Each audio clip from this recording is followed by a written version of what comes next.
It really does depend on the perspective value that the individual is offering up their audience and how that value is then converted into a potential community.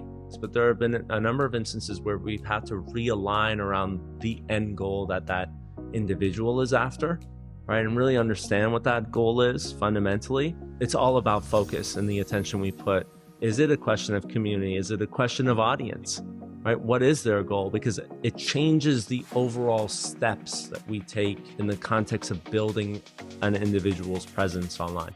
Like you can have 10,000 followers and 8,000 community members and be killing it. You can have 100,000 audience members and not even 1,000 community members and be killing it, right? It really does depend on what the goals of that individual is. This week's guest is Nima Mirpourian, the multi-talented founder of Will Be Live, a personal branding and talent management company that helps clients ranging from CEOs and creators to increase their social presence and build new businesses. Born in Tehran, Iran, Nima's journey has traversed studying science at university to exploring cell biology before building success in the corporate consulting world until a virus called COVID set him on a serendipitous path to launching his Will Be Live startup. Now, I met Nima when I first arrived in Austin and was really struck by his personal story and his humanity and connection to nature. His generosity of spirit and willingness to share his knowledge of social strategies. Now, he's offered me valuable insights and guidance on my podcast branding, particularly on LinkedIn, and I couldn't miss the opportunity to sit down and talk with him face to face just before the start of South by Southwest 2023. Now, this was a few weeks ago, but still very relevant. For anyone that's interested in building their LinkedIn profile or elevating their personal brand through storytelling, then Nima is the perfect connection. Now, over to Nima. Welcome to the Impossible Network podcast. Thank you for having me, Mark. It's an absolute pleasure to be here, sitting in Austin at the very beginning of South by Southwest. Yeah, you got it. I'm excited for the event and, this podcast, of course. Excellent. Okay, so we have established what you do, and we're going to come on and talk about the work you're doing now and what you're working to achieve. But I'd like you to start to give context to our listeners about who you are as a human being. I think about this question a lot, just based on the journey I've been. First generation immigrant, Persian, came to Toronto when I was 2 years old, grew up in the city, and I've had the opportunity to travel around the world and do what I love doing. But at a deeper level, I think I'm a caring business professional that likes to create connection amongst the people I enjoy interacting with, whether it be my team members, my confidants and clients, or even just potential, new audience members that come into my world, right? So connection's a big part of what I do, but it's also a part of the mark I want to leave in this world, leaving it better than it was when I came into it. And then I think at like a more of a playful angle, I'm a rock climber. Like that helps ground me. I'm a brother. I'm an uncle, new uncle, 9 months in. And that encompasses the majority of the various angles that make me a human being. What made you you? What were the influences, whether it be your parents, siblings, early life experiences that were seminal in making you the human being you are today? Yeah, what made me me? Where do I start? It's like when I think about the story of an immigrant, right, and the challenges that. Born here or born in? No, born Iran? in Iran. When I was 2 years old, I came to Toronto. From Tehran?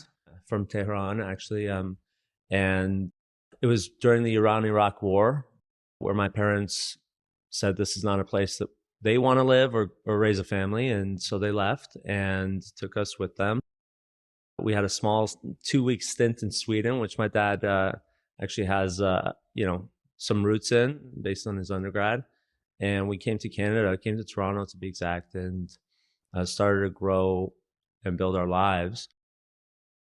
A big part of that journey and the struggle I saw my parents go through is one that I think still resonates with me today because it was filled with sacrifice, but I had a great childhood all the while. So, I'm all about, the underdog and the potential, right, that could be created in an atmosphere where, opportunity is based on the potential of connecting with someone and creating some sort of an emotional connection, as opposed to the challenges that, I might have had if I lived in Iran, let's say.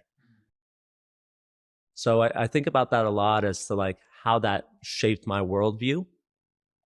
And then, from there, I took a hard left based on, the definition that I thought, the mold that I thought I should fit, because, there was an expectation, right?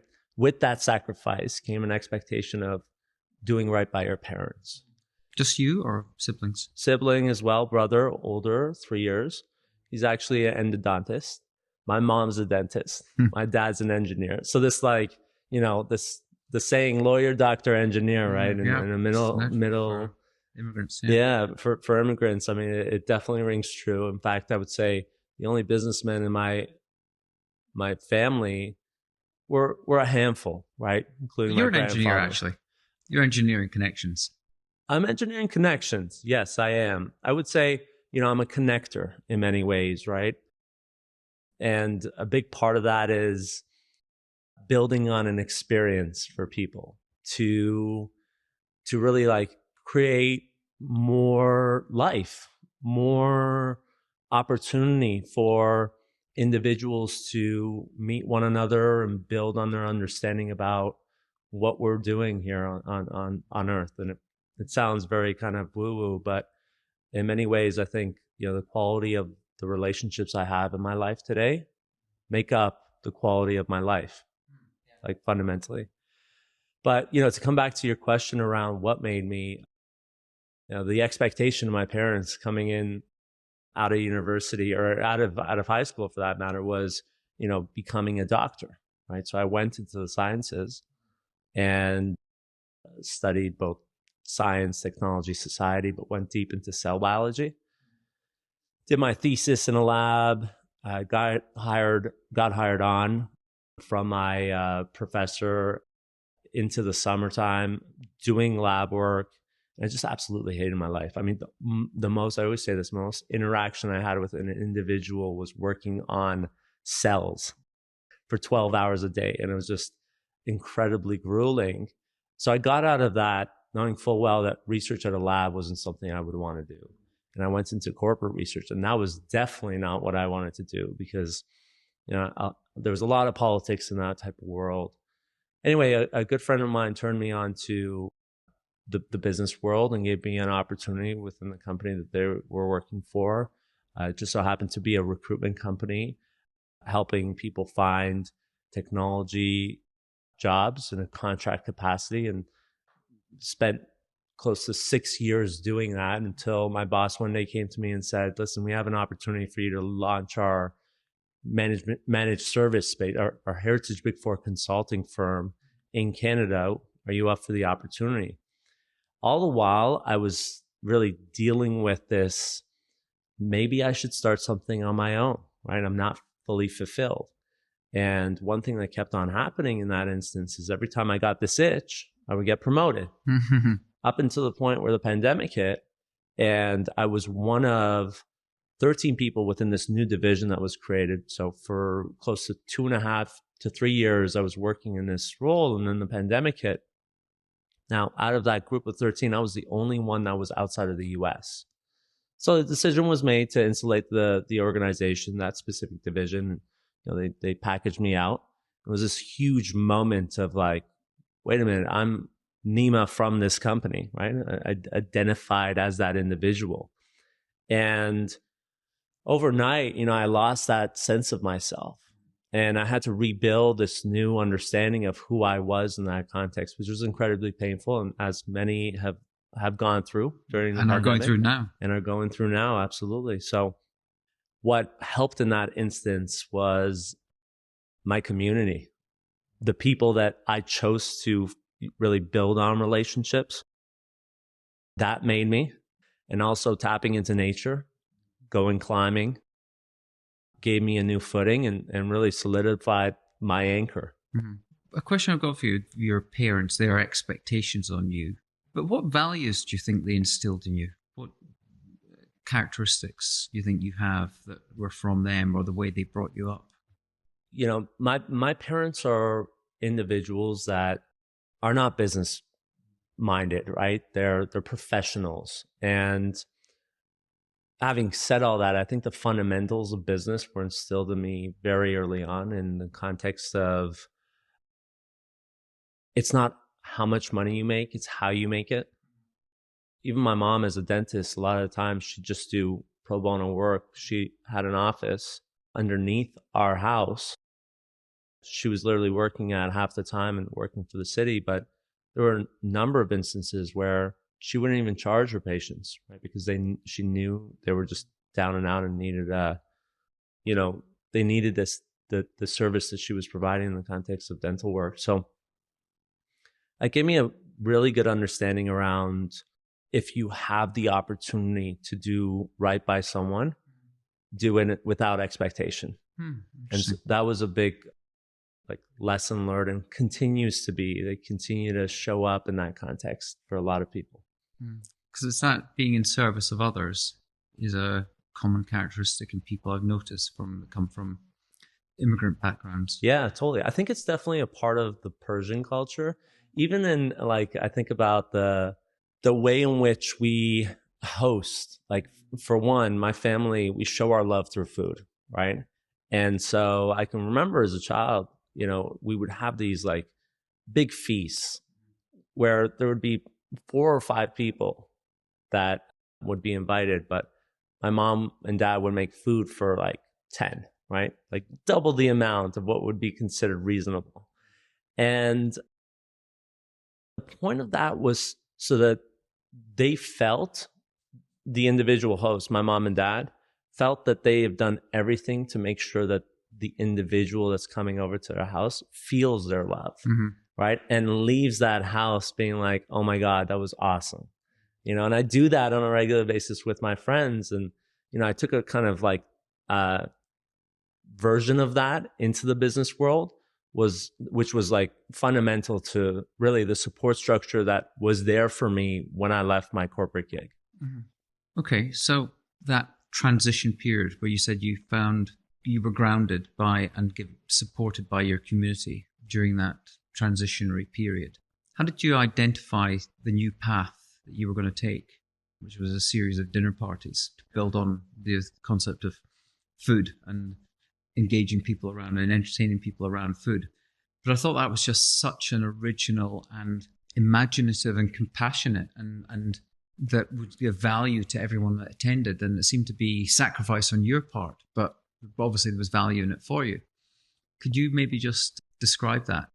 Because it also looks like a ton of work. Totally. It is, but I also think about the social group that I had around me at the time and their feedback to what I was doing. And it felt strange, right? They're like, why are you doing this? So, just to go back a couple steps, when my boss came to me, I was a branch manager at this recruitment company in downtown Toronto. We were kicking ass and taking names.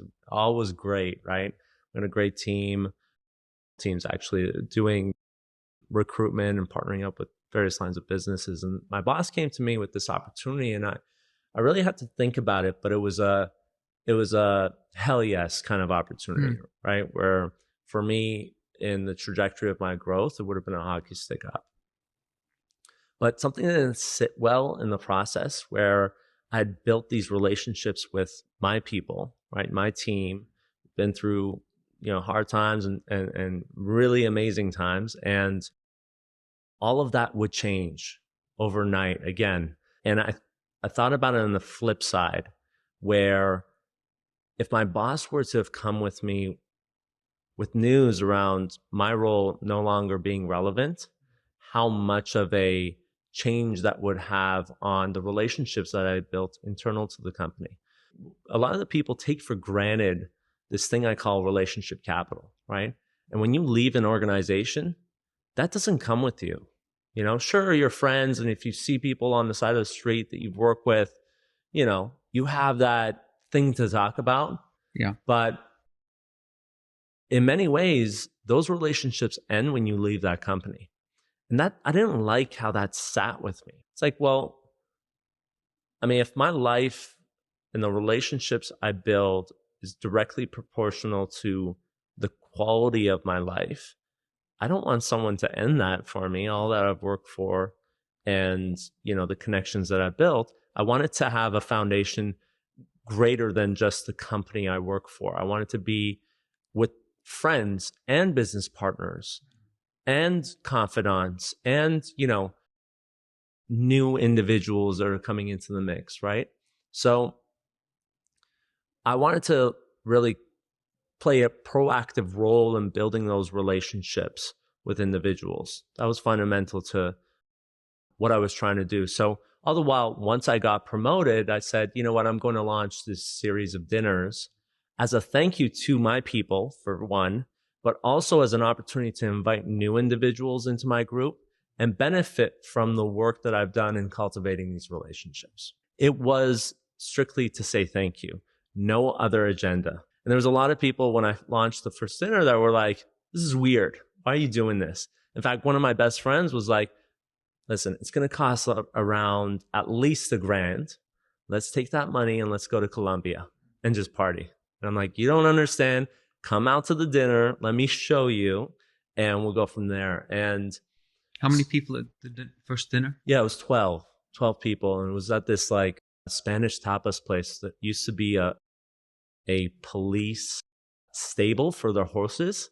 It's a really cool place. But one of the things I realized is like, I think about the journey of like my guests, even before they were to participate in this type of dinner, because we've all been to dinners, right? Especially business dinners, and it's really dry. But I think about that guest telling their spouse that they're going to this dinner. And, you know, not everyone's excited to go to a business dinner, right? It's just something else to do. It's like mandatory almost, particularly if you've interacted with this professional and have a working relationship with them. So in this context, when I thought about that, I thought, you know, this is not going to be a dinner where people would say, yeah, I went to this dinner and it was great and I met a couple of people, but I'm really tired. I wanted them to really feel that I actually am thanking them and nothing else. And thanking them in many ways. One is, you know, welcome to my group, the group that I've hand selected, that you're a part of now, and hopefully you can derive some value from. But also, I wanted them to actually understand why I'm thanking them. So I went out, and this is based on a combination of, you know, the multiple books that I've read around, like, you know, creating delight and, you know, how some of the leaders in hospitality create these moments of unreasonable hospitality for people where they are literally separating themselves from their competition based on the experience that they have to offer. Unreasonable hospitality can sound a negative, but it's a positive in your description. Yeah. Why it's a positive is because it's so unexpected.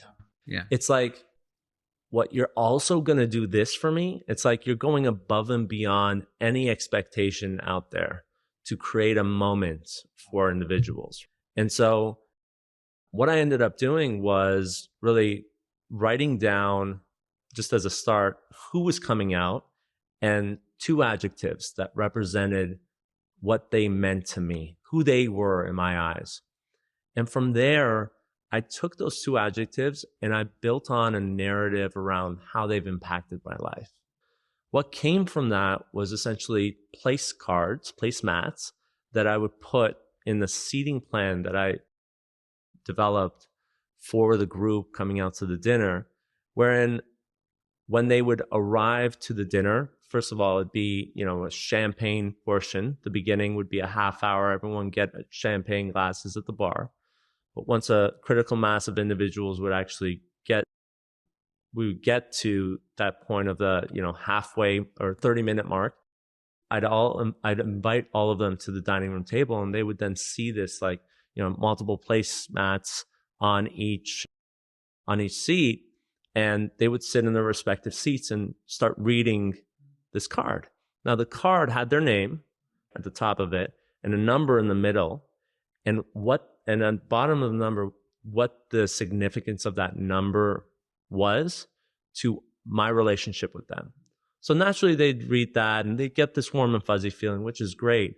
But they would then ask to the right, left, and in front of them what number those individuals got. And it was an instant icebreaker, right?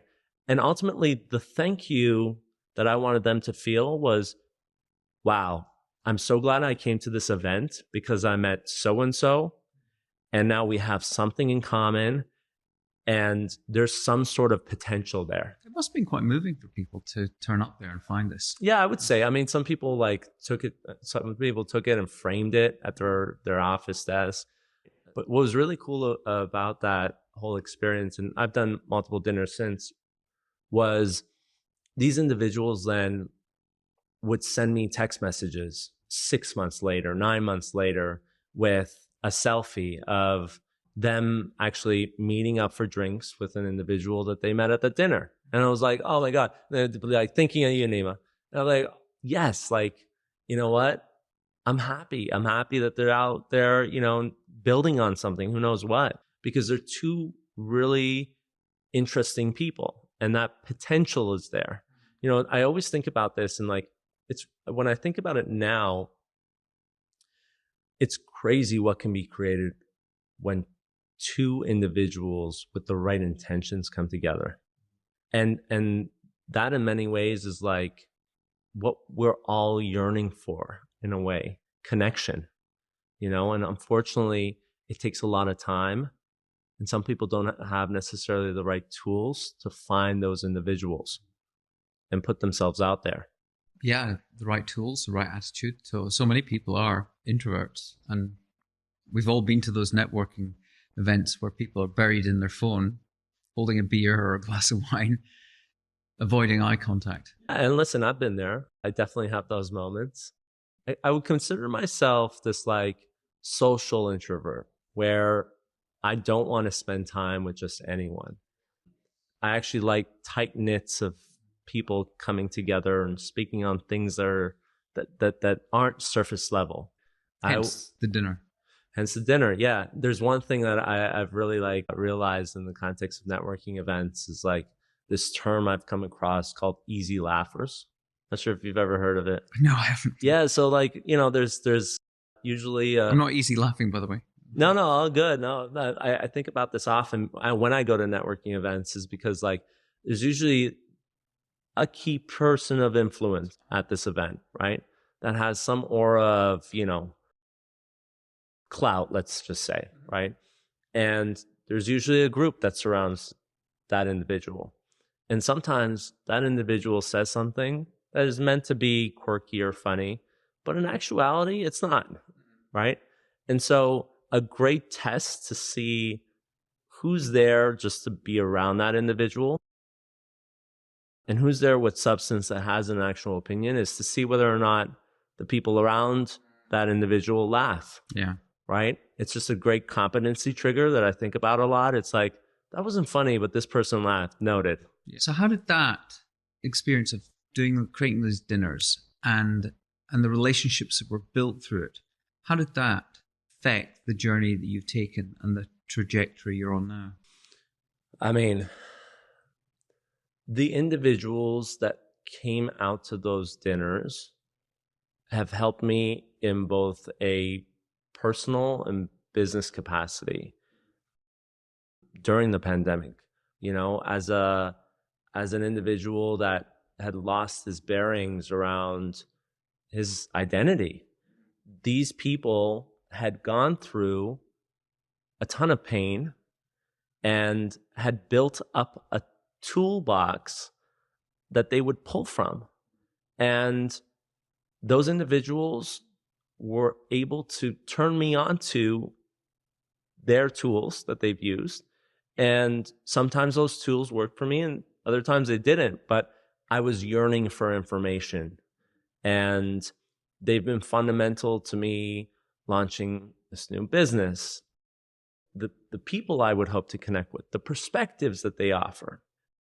It's not a big group, but they're quality individuals that, speak to me as a person. I'm authentically connected to them, not for the sake of getting something, but we enjoy the same things and are able to build on something together. And I'm assuming you never anticipated that it would play such a role when you were doing it at the time. Not at all. The intention was just to say thank you.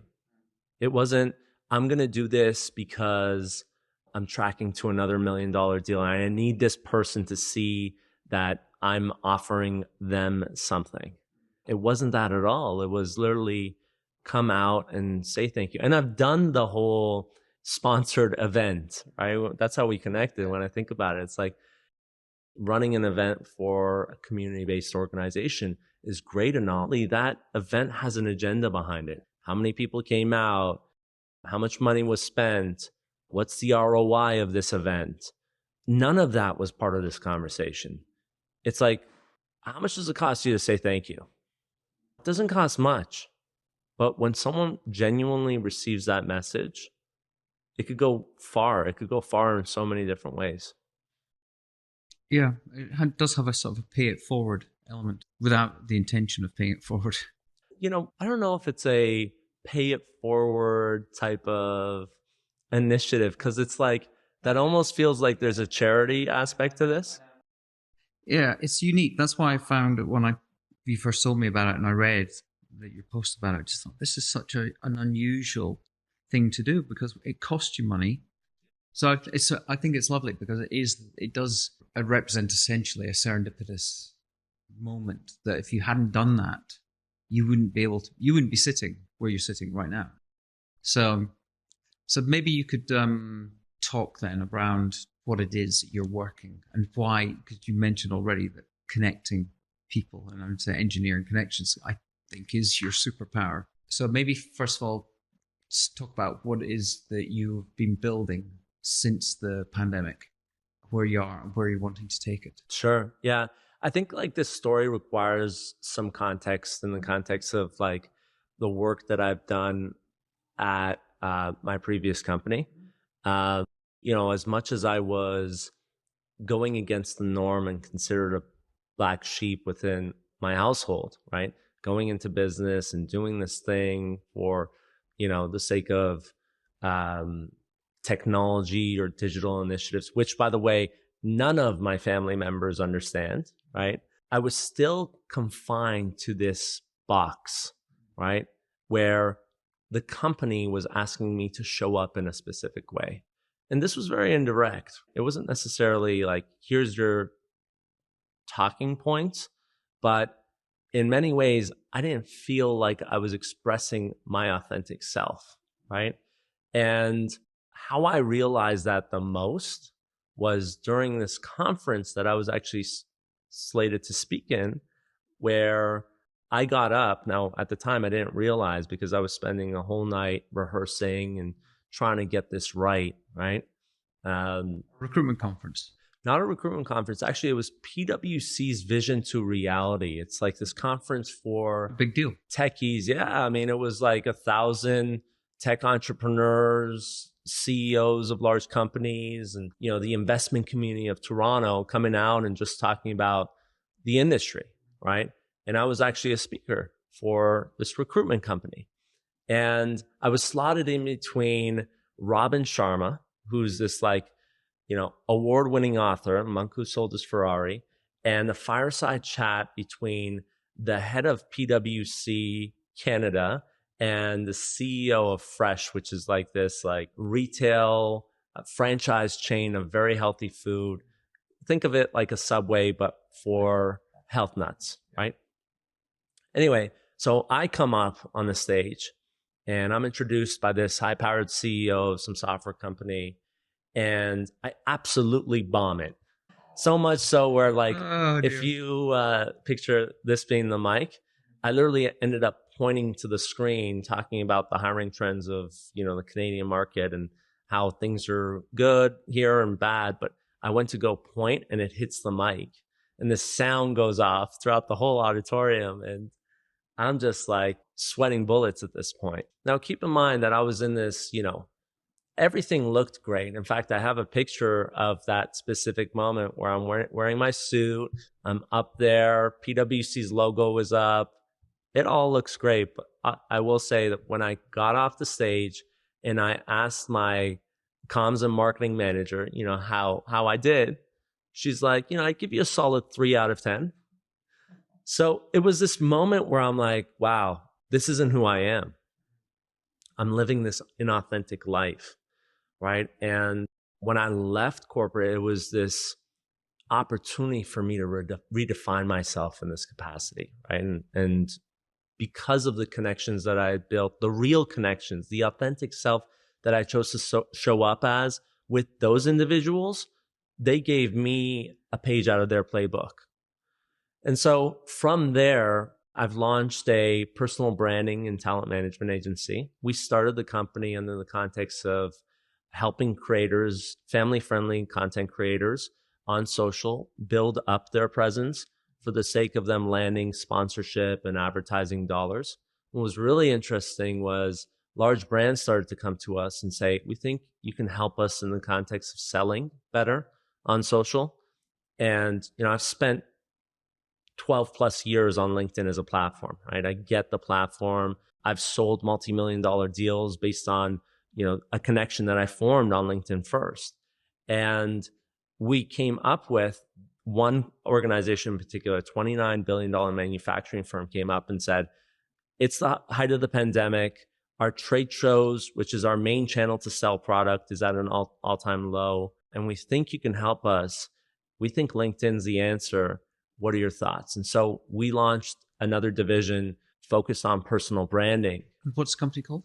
It's called Will Be Live. Will Be Live. Yeah. Show notes. Okay.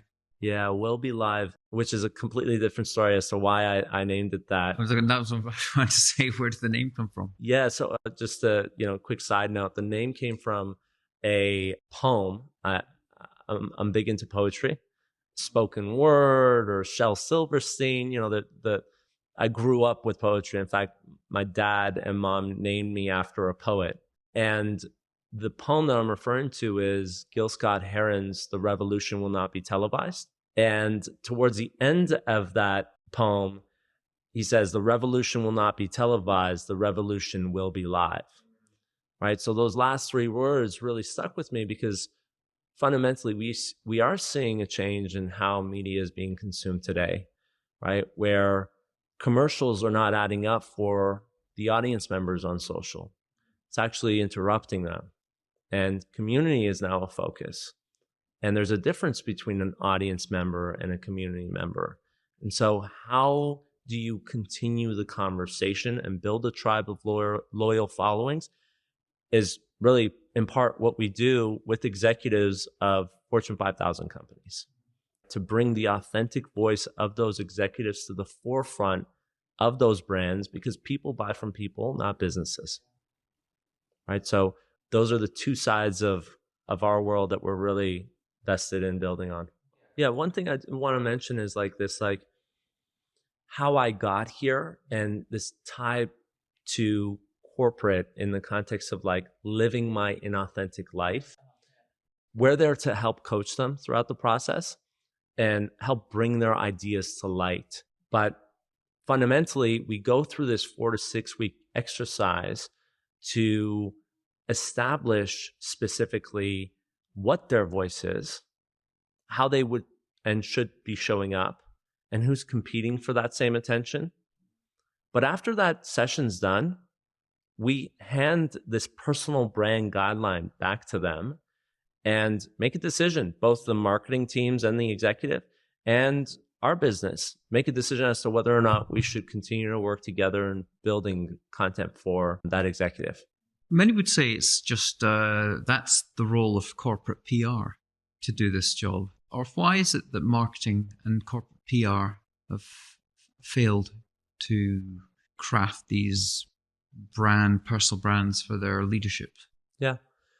The role of a PR professional is so diverse. particularly in the context of like marketing and communications, they can be doing so many things at once that in many ways they are repurposing macro pieces of content for social, right, in micro clips or written word, but don't necessarily understand the way in which they should be showing up native to that platform, right? And LinkedIn is a really interesting platform where in many ways they need to be very cognizant with how they're showing up, because there is an expectation from the audience to show up in a particular way, whether it be through video or written word, right? Even to the like minutia of like spacing your posts and how you space your posts, get better readership and engagement.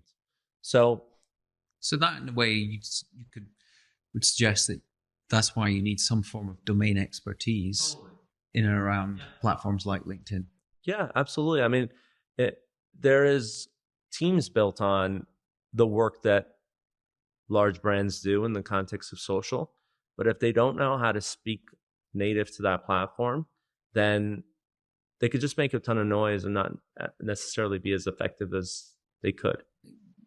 Still talking about CEOs and everyone, we're at a point in time stamping this where there's a lot of debate at the moment and discussion around the fact that there might be a ban on TikTok. And everyone's talking about the importance of TikTok to this generation. Why is it that you're focused on LinkedIn and not a platform? And why are you not guiding these C-suite leaders to focus on the platform that everyone apparently is talking about? Yeah. I think, listen, TikTok is definitely grown at a very rapid rate, and they're doing a lot of things well, right? Particularly for brands in the B2C capacity. I know there are a ton of B2B brands that are seriously considering going down the world of TikTok to engage Gen Z. For the features that are also coming, I mean, as we speak, LinkedIn is rolling this beta feature where large brands are going to be able to boost thought leader posts, where in previous instances, they've only been able to boost and put ad dollars behind the company's, post, whatever that might be. And, just plays to the ethos that we believe in, which is, individuals sell products. People buy from people first, not the actual business.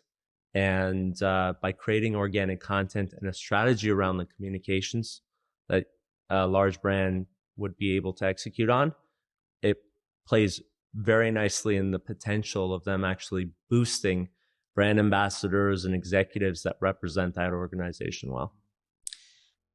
So can you explain, you said there's the two elements to the business.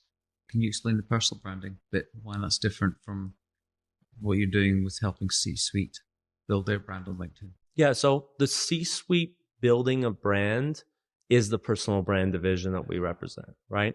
The other side of it is talent management. So think of this as a flywheel. So the executive comes to us and wants to build their brand for better business success based on the company they're working for. That usually translates into new leads for their sales teams, or their sales teams leveraging the thought leadership that executive is bringing to the industry to then build credibility in the marketplace for their customer. Hire top talent. Again, I want to work for a leader that is actually that has the same beliefs and is really a thought leader in the context of this particular industry. I think that's why now more than ever we're seeing this whole conscious quitting phenomenon happening. It's the fundamental foundation in which the company is built off of is not speaking to an individual's purpose and why, right? Well, an individual highlighting their why can attract a greater audience and bring on the right people that believes in that same ethos. And then third of all, it would be employee sentiment, right? So as individuals start seeing the posts that this executive or brand ambassador is creating, it creates more of a connection between employees.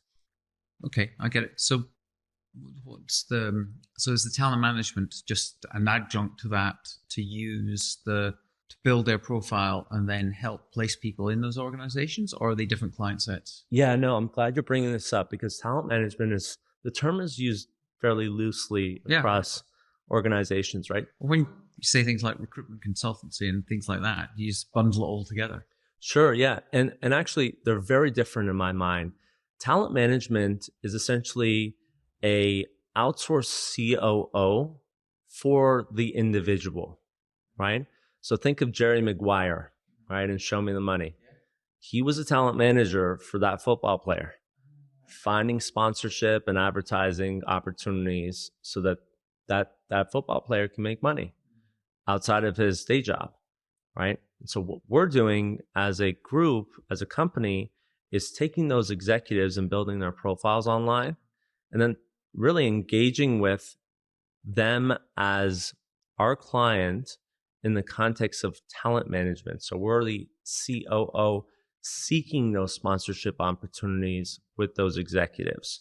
It doesn't just have to be executives. Presumably it could be anyone that's building a profile on a social platform that might be an emerging young talent or older talent. Yeah, it's really, so there is a definition that we've put to this and a term that we use often, which is creator.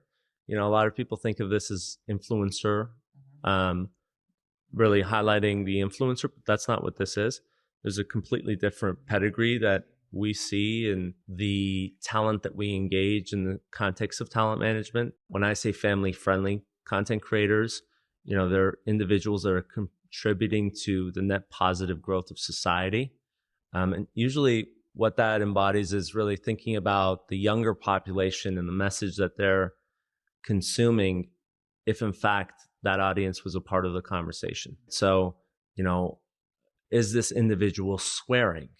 Are they promoting something that could be detrimental to a younger population's thinking and decision making, right? And it's all relative, but you know, when we think about the partnerships that we do with large brands, we don't want to represent a individual that is promoting drugs or alcohol, right? Or even consuming it on camera.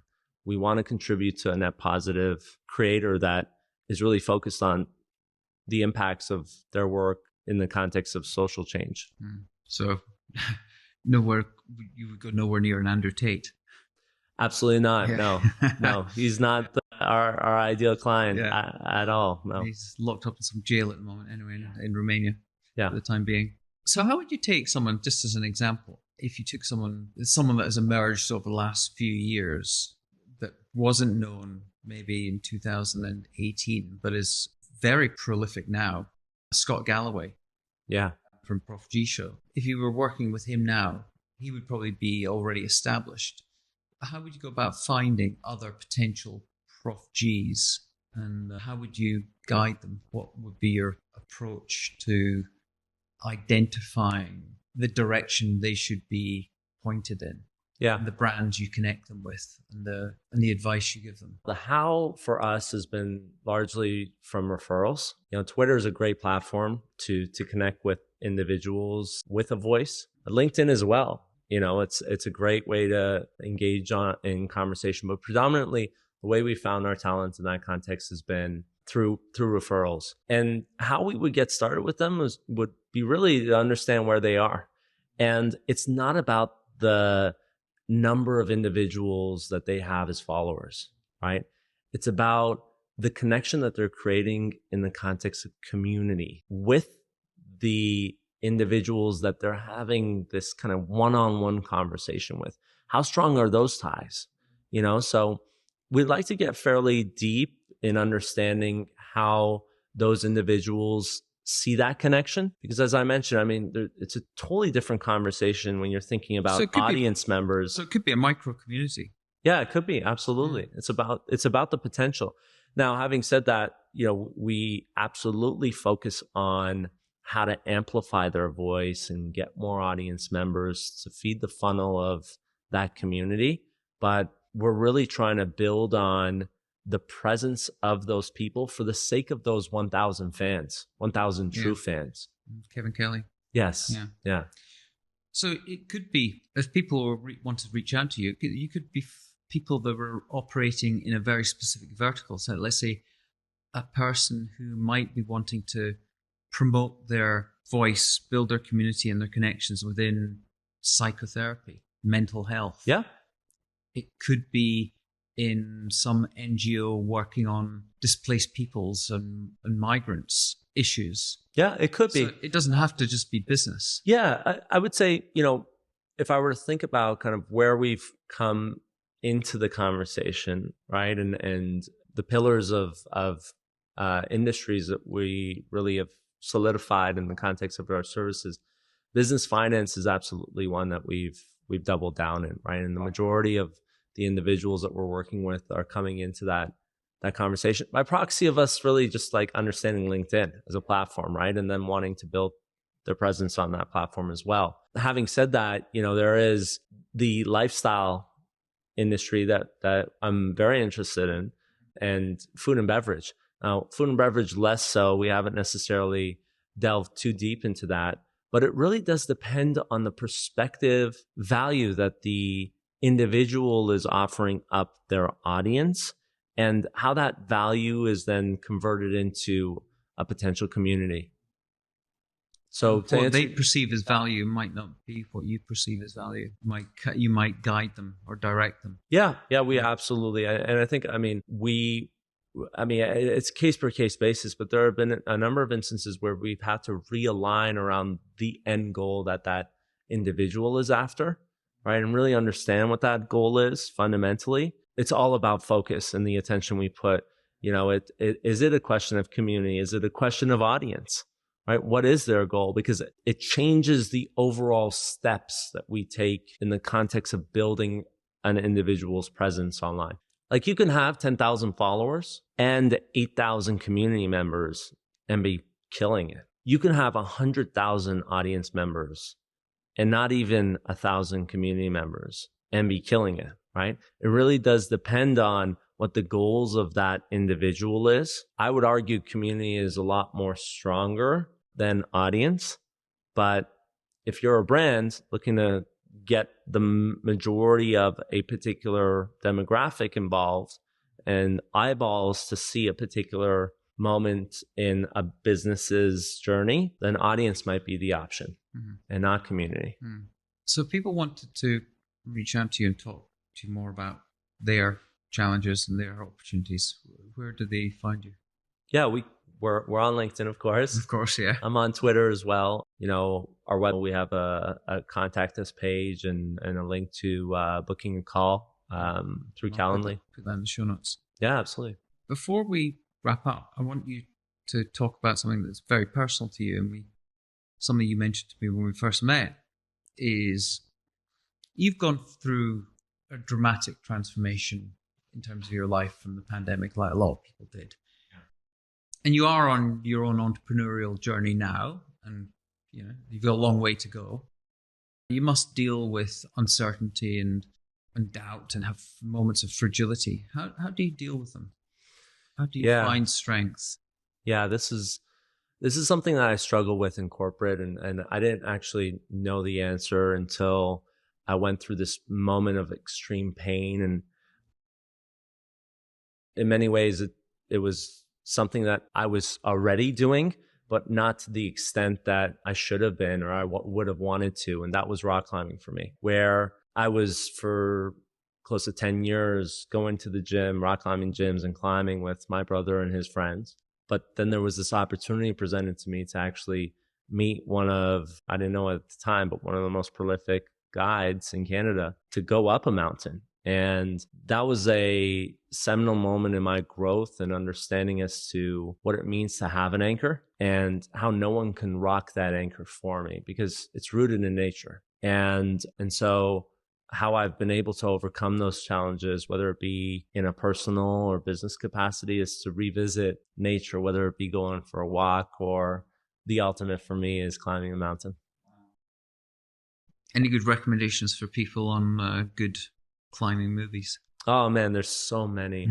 I mean, obviously Alex Honnold and his movie Free Solo for sure. There's some really interesting ones that have come out. Tommy Cladwell just came out with a number of movies. Actually, I think it was, you know what? I actually don't know the name of it. Tommy, what was it? Tommy Cladwell. Cladwell. Okay, I'll put it in the show. I'll put it. Yeah, I mean, he's done a couple of movies as well. Anything by Jimmy Chin, I'm down with. He's an OG, and I love his style. But there's so much. Don Wall, I believe it was. There's another one there. Of course, there's one that actually is great, which is 180 South, which is the story of Yvon Chouinard and his adventures to Patagonia. Yvon Chouinard, obviously, being the former CEO of Patagonia. Very interesting story. And if you get a chance, I would absolutely recommend his book, Let My People Go Surfing. Very, very good book. Yeah, has nothing to do with climbing per se, but he does talk about his journey and how climbing is related to that, but his journey in building Patagonia. Final thing, I just have to thank you for giving me some guidance to try and get me into sort of crawling mode in LinkedIn. If people want to learn a bit more about just basic tips and tools and things you should be doing about LinkedIn, are there any resources on your website? We have a resources tab, and we always publish up-to-date PDFs that they can take with them and learn how to get started, what the journey might look like for them. We talk about the crawl phase and what's the walk phase look like, what's the run phase, the leap phase look like. So those are all resources available online. For brands as well, if they want to learn more about the opportunity that LinkedIn has to offer, we also do come up with content for them just to reference why it is that they should get involved. Okay, I'll put it in the show notes. But thank you, Nima. Thank you. Good luck with the business. We'll check in sometime in the future and see how it's going, and hope you enjoy your time in Austin for South by. Thank you. I appreciate your time. Thank you. Awesome. Cool. Okay, that's all for now, folks. Now here's my ask of you. Please follow this podcast on Apple or Spotify or whatever player you use. Also, please subscribe to our new Random Collisions newsletter. We really are working to build a global community of action takers, action engines of people that really care about the problems that need solving. Thank you very much, and see you next time.